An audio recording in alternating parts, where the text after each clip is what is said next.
এই দেখো সকাল সকাল ঘুম থেকে উঠে এই দেখ বাড়ির পরিবেশ সত্যি কালকে রাত্রে কালবৈশাখী ঝড়ে সব কিছু লণ্ডভণ্ড করে দিয়ে গেছে।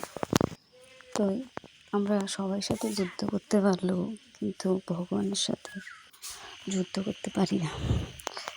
তো দেখছো এই দেখো গাছ টাছ সব ভাঙ্গা একদম শেষ, সব কিছু লণ্ডভণ্ড, আর বাড়ি ঘর দুয়ার তো একদম শেষ অবস্থা। তো এই দেখো সুপারি গাছ নিয়ে ভাঙ্গা ওইদিকে ফেলাইছে।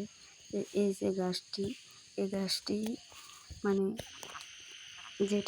যেটা থেকে আয় করে মানে সংসার চালাতে হয়, সেই গরুগুলো যদি নষ্ট হয়ে যায় তাহলে মনের মধ্যে অনেক কষ্ট হয়। এই দেখো আমাদের এই গেট মেট সব একদম শেষ, কারেন্টের খুঁটি টুটি সব ভেঙে গেছে তুফানে, সব কিছু তছনছ করে দিয়েছে।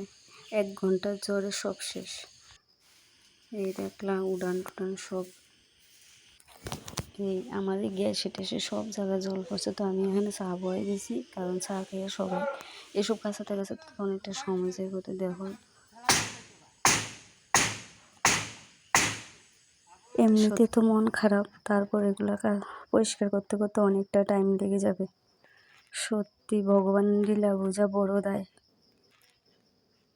ভগবান চাইলে সব কিছুই করতে পারে।